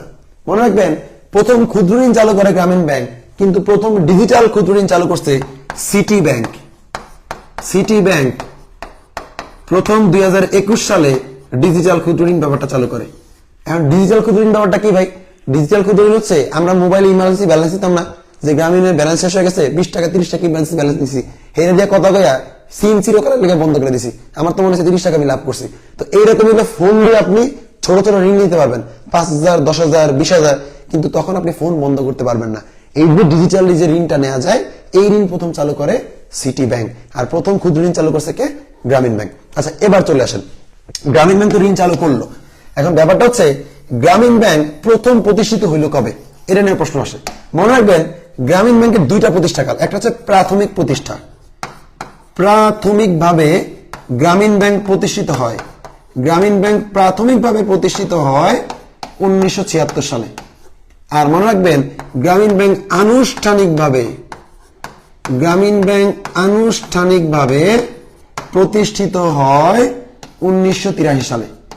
গ্রামীণ ব্যাংক আনুষ্ঠানিকভাবে 1976 সালে প্রতিষ্ঠিত হয়েছিল চট্টগ্রামের জোবরা গ্রামে, আর গ্রামীণ ব্যাংক 1983 সালে আনুষ্ঠানিকভাবে প্রতিষ্ঠিত হয়েছে টাঙ্গাইল জেলায়। গ্রামীণ ব্যাংক প্রথম প্রতিষ্ঠিত হয় প্রাথমিকভাবে 1976 সালে চট্টগ্রামের জোবরাতে, আর গ্রামীণ ব্যাংক আনুষ্ঠানিকভাবে প্রথম প্রতিষ্ঠিত হয় 1983 সালে টাঙ্গাইলে। এটা হচ্ছে গ্রামীণ ব্যাংক নিয়ে কথা। আচ্ছা, এবার আসেন, ইউনুসের আরো কিছু বিষয় আছে। আরো কিছু বিষয় কি? যেমন ইউনুস কি করছে, ওনার জন্মদিন হচ্ছে 28 জুন। 28 জুন। এখন 2007 সালের ঘটনা। 2007 সালে ওনার যেদিন জন্মদিন ছিল, ওই জন্মদিন উনি হঠাৎ করে নতুন একটা তত্ত্ব উদ্ভাবন করেন বা প্রবর্তন করেন। তার নাম কি? তার নাম হচ্ছে সামাজিক ব্যবসা। সামাজিক ব্যবসা, সামাজিক ব্যবসা। এখন আসেন, এই যে সামাজিক ব্যবসা বা সোশ্যাল বিজনেস যে কনসেপ্টটা, এই কনসেপ্টের প্রবর্তন কিন্তু ডক্টর ইউনুস করেন, এবং প্রতি বছর এই 28 জুন পুরো বিশ্বে সামাজিক ব্যবসা দিবস হিসেবে পালিত হয়। এবারে 155টা দেশ এটা করছে সামাজিক ব্যবসা দিবস। ব্যবসা দিবস, ইউনুসের যেদিন জন্মদিন ওই দিন হচ্ছে সামাজিক ব্যবসা দিবস। তাহলে প্রশ্ন আসতে পারে, সামাজিক ব্যবসা দিবস কবে? 28 জুন। বা সামাজিক ব্যবসা প্রবর্তন করেন ডক্টর মোহাম্মদ ইউনুস। কত সালে প্রবর্তন করেন? 2007 সালে। আচ্ছা, এবার আসেন, ইউনুসের আরেকটা তত্ত্ব আছে। সেই তত্ত্বটা কি? সেই তত্ত্বটা হচ্ছে 3-0 তত্ত্ব। 3-0 বা 3-0 নীতি। এখন এই 3-0 নীতি আমরা সবাই জানি, কিন্তু সমস্যা হচ্ছে প্রশ্ন আসবে 3 ক্রম অনুযায়ী। বলবো 3-0 প্রথম শূন্য কি নির্দেশ করছে, 3-0 দ্বিতীয় শূন্য কি নির্দেশ করছে। এই জন্য মনে রাখবেন 3-0 বা 3-0 আমরা কি করবো? আমরা সিরিয়াল মুখস্থ করবো। 3-0 প্রথম শূন্য হচ্ছে শূন্য দারিদ্রতা। প্রথম শূন্য হচ্ছে শূন্য দারিদ্রতা। 3-0 প্রথম শূন্য শূন্য দারিদ্রতা। 2 নম্বর শূন্য হচ্ছে শূন্য বেকারত্ব। আর 3 নম্বর শূন্য হচ্ছে শূন্য কার্বন নিঃসরণ। শূন্য কার্বন নিঃসরণ। শূন্য দারিদ্রতা, শূন্য বেকারত্ব এবং শূন্য কার্বন নিঃসরণ। 3-0 নীতি বা 3-0 নীতি প্রবর্তন করেন কে? ডক্টর মোহাম্মদ ইউনুস। এখন আসেন, প্রতি বছর ঢাকা বিশ্ববিদ্যালয় ভর্তি পরীক্ষায় 2টা প্রশ্ন আপনারা কমন পাবেন। একটা হচ্ছে বিখ্যাত গ্রন্থ, আর একটা হচ্ছে বিখ্যাত উক্তি। যেহেতু বিখ্যাত গ্রন্থ থেকে প্রশ্ন আসে, তাহলে ডক্টর ইউনুসের গ্রন্থ কি আবার গুরুত্বপূর্ণ হতে পারে না? অবশ্যই হতে পারে। তাহলে ডক্টর ইউনুসের গ্রন্থ কোনগুলা? ডক্টর ইউনুসের কতগুলো গুরুত্বপূর্ণ গ্রন্থ আছে। যেমন ধরেন, banker to the poor, a world of 3 zeros, 3 farmers of Jobra, building social business. এগুলো সবই কিন্তু ডক্টর ইউনুসের বই। আমি 4টা নাম বললাম, আর অনেক নাম আছে। তো ডক্টর ইউনুসের বইগুলো এবার খুব সুন্দর করে পড়ে রাখবেন, মনে রাখবেন গ্রন্থতে ডক্টর ইউনুসের বই থেকে প্রশ্ন আসতেই পারে যে এই বইটি নিচের কে লিখেছেন।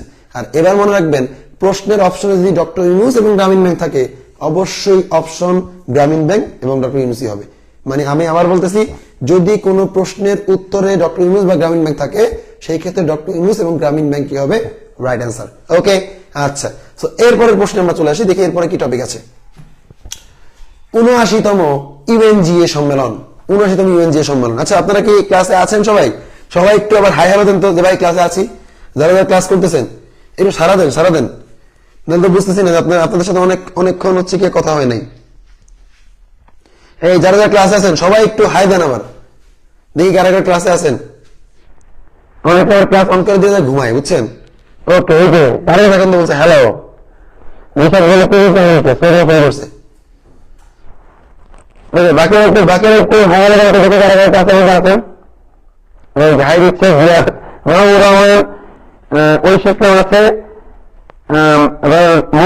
সৃষ্টি আছে, আলু আছে, আছে, উচ্চারণ করতে পারতেছি না, আছে, রাজা আছে, তামিল আছে, আছে, রাখি আছে। ওকে, এরা সবাই ক্লাসের মধ্যে আছে, তৈরি আছে, সীমান্ত আছে, আশ্রয় আছে। সাবাস, যারা এত কষ্ট করে এত রাতে ক্লাস করছেন তাদের সবার জন্য শুভকামনা। ইনশাআল্লাহ আপনারা প্রত্যেকেই আপনার স্বপ্নের যে বিশ্ববিদ্যালয় সেই বিশ্ববিদ্যালয়ে চান্স পাবেন। ওকে, সবার জন্য অসংখ্য দোয়া এবং শুভকামনা আছে।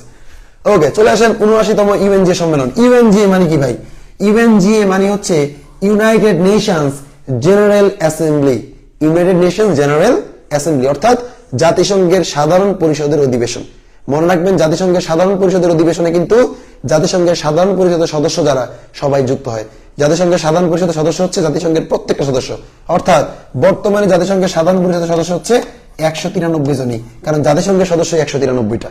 ওকে, আচ্ছা, এবার আসেন, এই ইউএনজিএ সম্মেলন কিন্তু সব সময় হয় জাতিসংঘের যে সদর দপ্তর সেই জায়গায়, অর্থাৎ নিউ ইয়র্কের ম্যানহাটনে ইস্ট নদীর তীরে অবস্থিত জাতিসংঘের কার্যালয়, সেখানে অনুষ্ঠিত হয় সাধারণ পরিষদের অধিবেশন। এই অধিবেশনটা এবার কেন গুরুত্বপূর্ণ? কারণ এই অধিবেশনে এবার বাংলাদেশের প্রতিনিধিত্ব করছেন অন্তর্বর্তীকালীন সরকারের প্রধান উপদেষ্টা ডক্টর মোহাম্মদ ইউনূস, এবং উনি প্রথমবারের মতো বাংলাদেশকে এখানে যে প্রেজেন্ট করেন। ওকে, আসেন, এই ৭৯তম সম্মেলনে অবশ্যই একজন সভাপতি থাকবেন। মনে রাখবেন, ৭৯তম সম্মেলনে সভাপতিত্ব করেন ফিলামেন ইয়াং। ফিলামেন ইয়াং, আর এই ফিলামেন ইয়াং লোকটাকে, ফিলামেন ইয়াং হচ্ছে ক্যামেরুনের সাবেক প্রধানমন্ত্রী। ফিলামেন ইয়াং হচ্ছে ক্যামেরুনের সাবেক প্রধানমন্ত্রী। এখন বলেন তো, বাংলাদেশে কখনো জাতিসংঘের সাধারণ পরিষদের সভাপতিত্ব করেন নাই? বাংলাদেশে কিন্তু একবার জাতিসংঘের সাধারণ পরিষদের সভাপতিত্ব করেন। কত সালে করেন? ১৯৮৬ সালে করেন। ১৯৮৬ সালে জাতিসংঘের ৪১তম অধিবেশনে হুমায়ুন রশিদ চৌধুরী উনি বাংলাদেশের পক্ষ থেকে সভাপতিত্ব করেন। হুমায়ুন রশিদ চৌধুরী, তাহলে বাংলাদেশ জাতিসংঘের সভাপতিত্ব করেন কবে? ১৯৮৬ সালে ৪১তম অধিবেশনে হুমায়ুন রশিদ চৌধুরীর মাধ্যমে। আচ্ছা, ডক্টর ইউনূস জাতিসংঘে ভাষণ দিছে কবে? উনি কিন্তু ভাষণ দিছে ২৭ সেপ্টেম্বর, এবং ২৭ সেপ্টেম্বর উনি ৩৮ মিনিটের একটা ভাষণ দেন বাংলায়। ৩৮ মিনিটে বাংলা একটা ভাষণ দেন, এবং ওই ভাষণে মূলত তিনি মনসুন রেভলিউশন হিসেবে আখ্যায়িত করেন জুলাই বিপ্লবকে। আচ্ছা, এবার আমরা চলে আসি, ডক্টর ইউনূস এছাড়াও ১২টা দেশের সরকার প্রধানের সাথে বৈঠক করে। ১২টি দেশের সরকারের সাথে বৈঠক করে, সরকার প্রধানের সাথে। এর মধ্যে কিন্তু জো বাইডেনও ছিল। সরকার প্রধানের সাথে বৈঠক ডক্টর ইউনূস করেন। আচ্ছা, এবার আসেন, গুরুত্বপূর্ণ আরেকটা বিষয় আছে। বিষয় হচ্ছে, এই যে ইউএনজিএ সম্মেলন, ফিলিস্তিন কিন্তু জাতিসংঘের সদস্য না, কিন্তু সদস্য না হয়েও এই সম্মেলনে যোগদান করে কে? ফিলিস্তিন। তাহলে মনে রাখবেন, সদস্য না হয়েও যুক্ত হয় কেনা ভাই? ফিলিস্তিন। সদস্য না হয়ে যুক্ত হয় কে? ফিলিস্তিন। ওকে, আচ্ছা, এবার আসেন বাংলাদেশের কথায়। বাংলাদেশের ক্ষেত্রে কিন্তু জাতিসংঘের এবারের যে বছরটা, এই বছরটা একটু বেশি গুরুত্বপূর্ণ। কেন? কারণ বাংলাদেশ জাতিসংঘের সদস্যপদ লাভ করে ১৭ই সেপ্টেম্বর ১৯৭৪ সালে জাতিসংঘের সদস্যপদ লাভ করে। আর ঠিক ২০২৪ সালে কিন্তু তার কি হয়েছে ভাই? তার ৫০ বছর পূর্তি হয়েছে। ৫০ বছর পূর্তি, এবং যাকে বলা হয় সুবর্ণ জয়ন্তী। সুবর্ণ জয়ন্তী, মনে রাখবেন, সুবর্ণ জয়ন্তী হইলেই কিন্তু এদের প্রশ্ন আসে। যেমন 7ই মার্চ প্রথম বাংলাদেশে জাতীয় নির্বাচন অনুষ্ঠিত হয় 1973 সালে, আর 7ই এপ্রিল প্রথম জাতীয় সংসদের অধিবেশন বসে। গত বছর ভর্তি পরীক্ষা 2023 সাল হয়েছে। 23 সালে ভর্তি পরীক্ষা প্রশ্ন চলে আসলো কি, মানে গত বছর বলতে গত বছর আগের বছর প্রশ্ন চলে আসলো কি, যে সম্প্রতি নিচের কোন প্রতিষ্ঠানের সুবর্ণ জয়ন্তী উদযাপিত হলো জাতীয় সংসদ। ঠিক একইভাবে মনে রাখবেন, এবারও প্রশ্ন আসতে পারে যে নিচের কোন সংস্থায় সদস্যপদ লাভের সুবর্ণ জয়ন্তী বাংলাদেশ পালন করে, কিসের, জাতিসংঘের, কারণ জাতিসংঘের 50 বছর পূর্তি হয়েছে বাংলাদেশের। ক্লিয়ার? সো এই হচ্ছে মোটামুটি জাতিসংঘ নিয়ে আপডেট। আচ্ছা, এরপর আমরা চলে আসবো মার্কিন প্রেসিডেন্ট নির্বাচন, আরেকটা হট টপিক। মার্কিন প্রেসিডেন্ট নির্বাচন থেকে প্রশ্ন আসে, মার্কিন প্রেসিডেন্ট নির্বাচন থেকে প্রশ্ন আসবে। ওকে, আচ্ছা আচ্ছা বলুন তো, মার্কিন প্রেসিডেন্ট নির্বাচন এইবার কবে হয়? মার্কিন প্রেসিডেন্ট নির্বাচন এইবার কবে হয়? আচ্ছা, মাইক কি ঠিক আছে না আমাদের? সাউন্ড সাউন্ড তো ঠিক থাকার কথা। মার্কিন প্রেসিডেন্ট নির্বাচন এবার কবে হয় বলুন তো?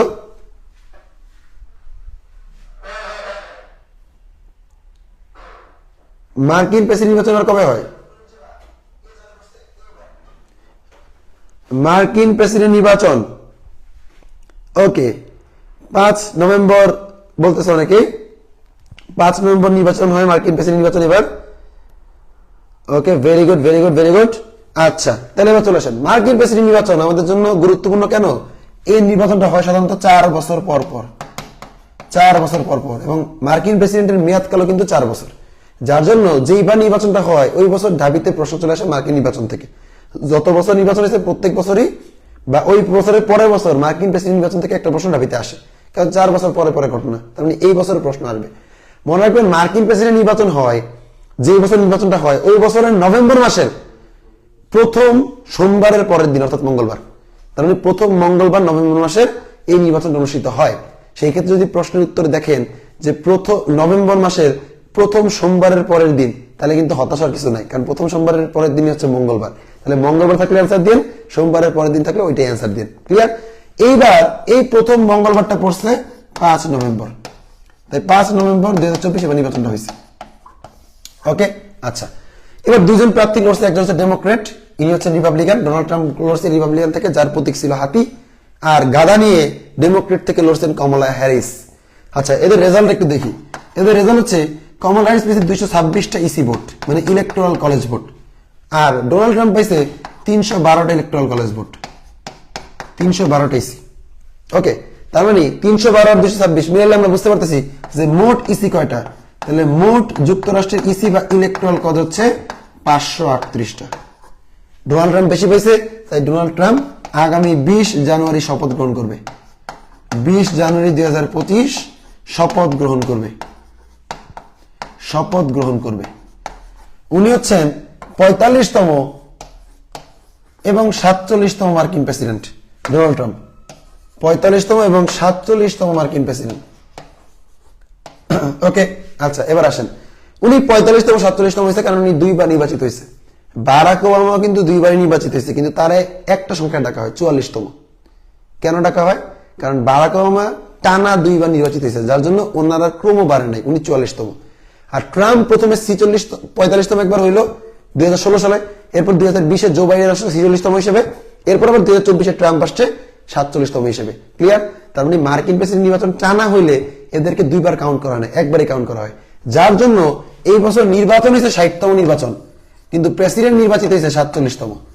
মনে রাখবেন, এবার নির্বাচন হয়েছে 60তম, কিন্তু প্রেসিডেন্টের তম হচ্ছে 47তম। কেন?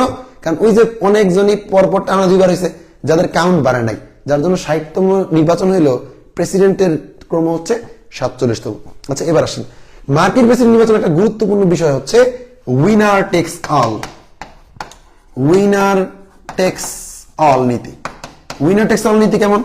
যেমন ধরেন একটা ইলেকট্রাল কলেজ, এই ইলেকট্রাল কলেজে যতগুলো ভোট আছে, ধরেন এক্সাম্পল দিই, 538টা ইলেকট্রাল কলেজ, এবং 538টা ইলেকট্রাল কলেজ কিন্তু 50টা অঙ্গরাজ্যের মধ্যে, অর্থাৎ মার্কিন অঙ্গরাজ্য মোট কয়টা, স্টেট কয়টা, 50টা। এখন এই 50টা স্টেটের মধ্যে সর্বোচ্চ আছে ক্যালিফোর্নিয়াতে, সর্বোচ্চ ইলেকট্রাল কলেজ আছে ক্যালিফোর্নিয়াতে। তাহলে ক্যালিফোর্নিয়াতে কয়টা? 55টা। এখন ধরেন এই 55টার মধ্যে ডোনাল্ড ট্রাম্প সাপোজ 30টা পাইছে, তাইলে কমলা হ্যারিস কয়টা পাইলো? বাকি 25টা।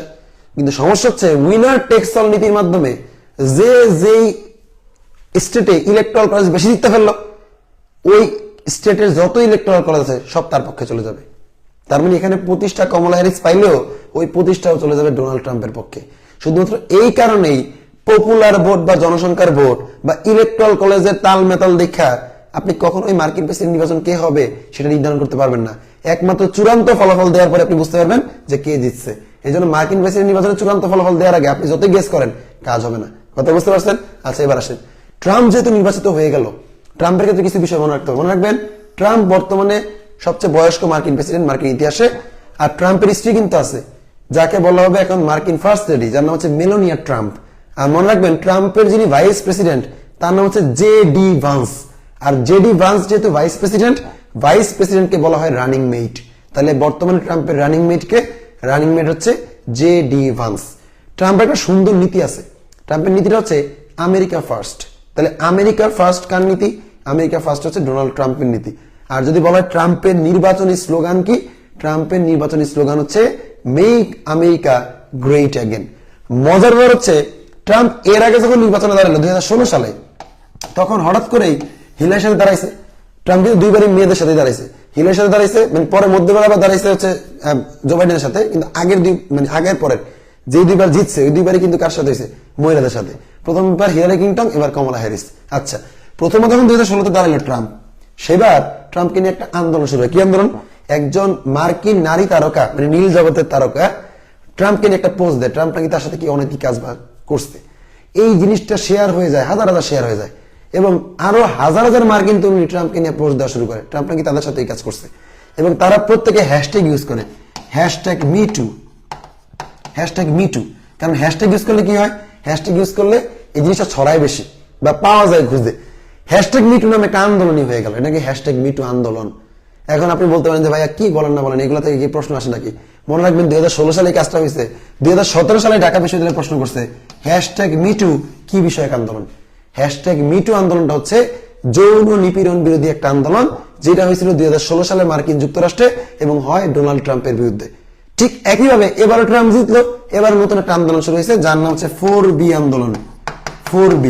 তাহলে এবার আপনার প্রশ্ন আসতেই পারে যে 4B আন্দোলন কত সালে হয়েছে? 2024 সালে। 4B আন্দোলন কোন দেশে হয়েছে? মার্কিন যুক্তরাষ্ট্রে। আর 4B আন্দোলন কেন হয়েছে বা কি বিষয়ক আন্দোলন? এটা হচ্ছে গর্ভপাতের অধিকার বিষয়ক একটা আন্দোলন। অর্থাৎ মার্কিন নারীরা এখন গর্ভপাতেরও অধিকার চায়। তাহলে 4B আন্দোলন এবং হ্যাশট্যাগ মিটু আন্দোলন দুইটা কিন্তু ট্রাম্পের সমসাময়িক আন্দোলন। এখন আপনার প্রশ্ন করেন ট্রাম্প আসলে কেন নারীর আন্দোলন শুরু করে? এটা আমি জানি না, এটার জবাব ট্রাম্প নিজেই দিতে পারবে। ওকে, সো এই হচ্ছে মোটামুটি যেই চারটা আপনাকে হচ্ছে টপিক বলে দিলাম, এই চারটা টপিক থেকে আপনারা ইনশাআল্লাহ এবার চারটা কোশ্চেন কিন্তু কমন পাবেন। ওকে, সো এইরকম ক্লাস কিন্তু আমরা ভিটামিন জি এর সাথে পেইড ব্যাচে নিব। সো পেইড ব্যাচে ভিটামিন জি এর যে পেইড ব্যাচটা আছে, মানে পেইড গ্রুপটা আছে, যারা 100 টাকা দিয়ে বইটা কিনে নেবেন, পারচেজ করবেন আমাদের ওয়েবসাইট থেকে, লিংক দেওয়া আছে যেহেতু কমেন্ট বক্সে, তারা কিন্তু মোটামুটি কি এই বইটা কিনে নিলে এই বইটা আপডেট হতে থাকবে আপনার একদম গুচ্ছ পরীক্ষা পর্যন্ত, যেটা অন্য কোনো বই আর হবে না। টাকা ওখানে বেশি ফালাবেন, তারপরও ওইটা দিয়ে কোনো লাভ নাই। কিন্তু 100 টাকা দিয়ে বইটা কিনে নিলে এই বইটা সফট কপি আপডেট হতেই থাকবে, আর আপনি নতুন নতুন বই পেতে থাকবেন, নতুন তথ্য পেতে থাকবেন। ঠিক আছে, সো পেপার পত্রিকা না কিনে বইটা কিনে ফেললে আপনি আপডেটে থাকবেন। এই বইটা সবাই একটু খুব দ্রুততার সাথে কিনে ফেলেন এখনই। আর এই বইটা কিনলে আপনারা 24/7 আমার সাথে একটা টেলিগ্রাম গ্রুপে অ্যাড থাকবেন, সেই টেলিগ্রাম গ্রুপে যে কোনো কোয়েশ্চেন সাধারণ জ্ঞানে আমাকে করতে পারবেন, আমি আপনাকে অ্যান্সার দিব। ওকে, পাশাপাশি ক্লাস তো পাচ্ছেনই, বইটাও পাচ্ছেন একেবারে শেষ পর্যন্ত। তো 100 টাকা বইটা কিন্তু এখনই কমেন্ট বক্সে দেওয়া লিঙ্কে আপনারা ক্লিক করে বইটি কিনে নেন আর সাম্প্রতিকের একদম চিন্তামুক্ত হয়ে যান। ওকে, সো আমরা এরকম ক্লাস আরো অনেক বেশি করব আমাদের যে বই যারা কিনবে তাদের সাথে পেইড ব্যাচে। ওকে, সো এই হচ্ছে মোটামুটি সাম্প্রতিকের আপনাদের আজকের ক্লাস। তো সবাই একটু জানান দেন যে ক্লাসটা কেমন লাগলো আপনাদের কাছে, এবং সবাই একটু ক্লাস সম্পর্কে জানান দেন। শেষ মুহূর্তে আরেকটা অ্যানাউন্সমেন্ট দিয়ে দিই। ওকে, আমাদের হচ্ছে কিন্তু আইসিইউ ব্যাচে ক্লাস চলছে, অনেকে কিন্তু এই তথ্যটা জানে না। আইসিইউ ব্যাচে কিন্তু আমরা 3000 এমসিকিউ প্রশ্নের আমরা সলভ করাছি, যে এমসিকিউ প্রশ্নগুলো ঢাকা ইউনিভার্সিটিতে আসার সম্ভাবনা খুবই বেশি। এন্ড সাথে করে 1000 মার্কের রিটেনের প্রিপারেশন কিন্তু তোমার সেখানে কভার হয়ে যাবে। এখানে একই সাথে ক্লাস হচ্ছে বাংলার, একই সাথে ক্লাস হচ্ছে ইংরেজির, একই সাথে ক্লাস হচ্ছে সাধারণ জ্ঞানের, এবং হিসাব বিজ্ঞানের কিছু ক্লাসও কিন্তু এখানে গিফটেড আকারে থাকবে। তো যারা চায় মাত্র 500 টাকায় কিন্তু এই আইসিইউ ব্যাচে জয়েন করার সুযোগ আছে। ক্লাসগুলো কিন্তু জুমে হচ্ছে এন্ড কিছু এক্সামও থাকবে এখানে। আর আমাদের মূলত টার্গেট কি? আইসিইউ ব্যাচে তো তুমি নিজেও ক্লাস দিচ্ছ, তোমার টার্গেট কি আসলে? আইসিইউ ব্যাচের মূল টার্গেট হচ্ছে আপনাদেরকে বেশি বেশি প্র্যাকটিস করানো, এবং যে প্র্যাকটিসগুলো করতেছেন সেখান থেকে আপনার প্রশ্ন কমন ফেলানো।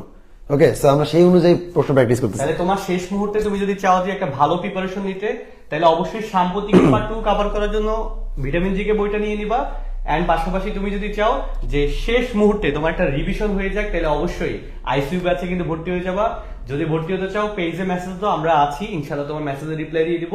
এন্ড তুমি কিন্তু সাথে সাথে কোর্সে পেমেন্ট করে এখন যে ক্লাসটা হয়েছে আইসিইউ ব্যাচে অলরেডি 4টা ক্লাস হয়ে গেছে, সেই 4টা ক্লাস কিন্তু তুমি এখান থেকে দেখে নিতে পারো, ওগুলো রেকর্ডেড আছে ওয়েবসাইটে। এন্ড তুমি কিন্তু প্র্যাকটিস শিট, আমরা কিন্তু অলরেডি প্র্যাকটিস শিট দিয়ে দিয়েছি, 50 সেট করে মডেল টেস্ট প্রশ্ন দিয়ে দিচ্ছি, সেগুলো কিন্তু তুমি দেখে প্রিপারেশন নেওয়া শুরু করে দিতে পারবে এবং অনেক কিছু নতুন করে শিখবা আশা করা যায়। তো দেখা হচ্ছে অনেকে আমাদের আইসি ব্যাচে আছে জানাচ্ছে। হ্যাঁ ওকে, ইনশাআল্লাহ। আইসি ব্যাচে ক্লাস কেমন হচ্ছে? তোমরা তো আছো অলরেডি, যারা পেইড ব্যাচে আছো, আইসি ব্যাচে ক্লাসগুলো আমার মনে হয় যে আমি যেভাবে ক্লাসগুলো হচ্ছে, আই হোপ শেষ মুহূর্তে প্রিপারেশনটা কিন্তু খুবই ভালো। এইচএসসি 25 ব্যাচের রাস্তায় ক্লাস করে মনে হচ্ছে এক্সাম দিতে চলে যাবে। আচ্ছা ঠিক আছে, আর শেষ মুহূর্তে প্লিজ একটু সিরিয়াস হও এন্ড চেষ্টা করো, আর চেষ্টার সাথে ইউনিভার্সিটির সাথে লেগে থাকো। আমরা কিন্তু এখন থেকে সাধারণ জ্ঞানের জন্য কিন্তু তোমার রেগুলার ফ্রি ক্লাসের আয়োজন করব। পাশাপাশি পেইড ব্যাচে তুমি দেখো যে সাধারণ জ্ঞানের জাস্ট একটা ক্লাস, ফ্রি ক্লাসে এত কিছু জানানো হচ্ছে, পেইড ব্যাচের ক্লাসে কিন্তু আরো অনেক তথ্য দেওয়া হয়, যেটা তোমরা নরমালি ফ্রি ক্লাসে এটা চিন্তা করাটাও টাফ, কারণ ফ্রিতে আসলে সবকিছু দেওয়া পসিবল না, কারণ অন্য টিচাররা সবসময় ব্যস্ত থাকে ক্লাস নিয়ে। তো অবশ্যই তোমরা জয়েন হয়ে যেতে পারো, এটা তোমাদের জন্য একটা বেস্ট ডিসিশন। আর হচ্ছে কি আমি এইচএসসি 25 ব্যাচে তোমাদের যারা জুনিয়ররা আছেন এবং এইচএসসি 25 ব্যাচে যারা তোমরা ক্লাসটা করছো, তাদেরকে বলে রাখবো যে সাধারণ জ্ঞান এমন একটা বিষয়, তোমাদের সিনিয়ররা যে হঠাৎ করে হতাশ হয়ে যায় কেন হয়, কারণ তারা নতুন করে এই সাবজেক্টটা পাচ্ছে অ্যাডমিশনে এসে, যেটা বিগত 12 বছর পরে নেই।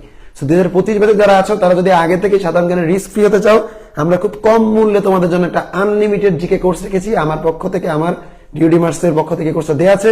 সো যারা যারা এই কোর্সটা করতে চাও, খুবই সামান্য টাকায় আনলিমিটেড এই কোর্সটা একদম তুমি আজকে থেকে শুরু করবে, তোমার ভর্তি পরীক্ষা পর্যন্ত এই কোর্সটা তুমি চলতে থাকবে, লাইভ ক্লাস চলতে থাকবে। সো এই কোর্সে ভর্তি হতে আমাদের পেজে নক করো, জিকে আনলিমিটেড কোর্স অর্থাৎ জিকে বুস্টার কোর্স নামে এই কোর্সটা আছে। সো সবাই একটু যারা 25 ব্যাচের আছো তাদেরকে জানিয়ে দিবে এবং তোমরাও তাদের যুক্ত হয়ে যাও, যেন জিকে নিয়ে তোমাদের সময়, তোমাদের এক্সামের জন্য তোমরা যখন ভর্তি পরীক্ষা দিবে তখন যেন নতুন করে কোনো প্যারা না খেতে হয়। ওকে, সো সবাই ভালো থাকো, সুস্থ থাকো, দেখা হবে আবার নতুন ক্লাসে। খোদা হাফেজ।